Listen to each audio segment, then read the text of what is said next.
ഒരിക്കൽ ഒരമ്മ തൻ്റെ കുഞ്ഞു മോളുടെ കയ്യിൽ 2 കയ്യിലും ഓരോ ആപ്പിൾ ഇരിക്കുന്ന കണ്ടിട്ട് അവളോട് ചോദിച്ചു, മോളെ ഒരാപ്പിൾ അമ്മയ്ക്ക് തരൂ. അവൾ വേഗം എന്ത് ചെയ്തെന്നറിയോ?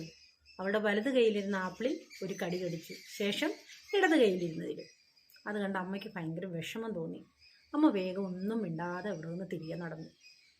അവൾ വേഗം അമ്മയുടെ പുറകെ അമ്മയെ അമ്മയെ എന്ന് വിളിച്ച് ഓടിയെത്തി. എന്നിട്ട് അവളുടെ വലത് കയ്യിലിരുന്ന ആപ്പിള് അമ്മയ്ക്ക് നേരെ നീട്ടി. എന്നിട്ട് അമ്മയോട് പറഞ്ഞു, അമ്മ ദാ ഇതെടുത്തോളൂ, ഇതിന് നല്ല മധുരമുണ്ട്. ഞാൻ എന്തിനാണത് കടിച്ചു നോക്കിയെന്ന് അമ്മയ്ക്കറിയോ?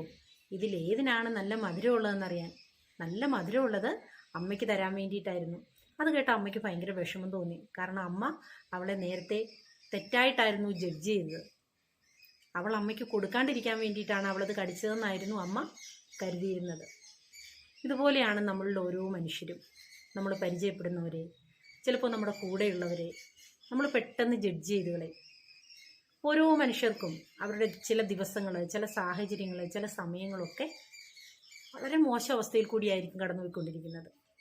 ആ ഒരു സമയം, ആ ഒരു ദിവസം, ചിലപ്പോൾ ആ ഒരു സാഹചര്യത്തിൽ നമ്മളോട് പെരുമാറുന്ന ഒരു രീതി വെച്ചിട്ട് മാത്രം നമ്മൾ ഒരിക്കലും ഒരാളെയും ജഡ്ജ് ചെയ്യരുത്.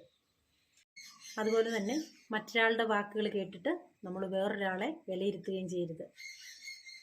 കാരണം ഓരോ വ്യക്തികളും എല്ലാവരോടും പെരുമാറുന്ന രീതി ഒരുപോലെ ആയിരിക്കില്ല. അതുകൊണ്ട് നിങ്ങളോട് എങ്ങനെയാണോ ആ വ്യക്തി പെരുമാറുന്നത് അതിനനുസരിച്ച് നിങ്ങൾ ആ വ്യക്തിയെ ജഡ്ജ് ചെയ്യുക, വിലയിരുത്തുക. ചിലപ്പോൾ നമ്മുടെ ജീവിതത്തിൽ നമ്മളെ ഏറ്റവും വലിയ ലൈഫ് ലെസൺസ് പഠിപ്പിക്കുന്നത് നമ്മുടെ ജീവിതത്തിൽ നമ്മൾ ഏറ്റവും മണ്ടന്മാരെന്ന് കരുതുന്ന ആൾക്കാരായിരിക്കും. So never judge before knowing the entire story.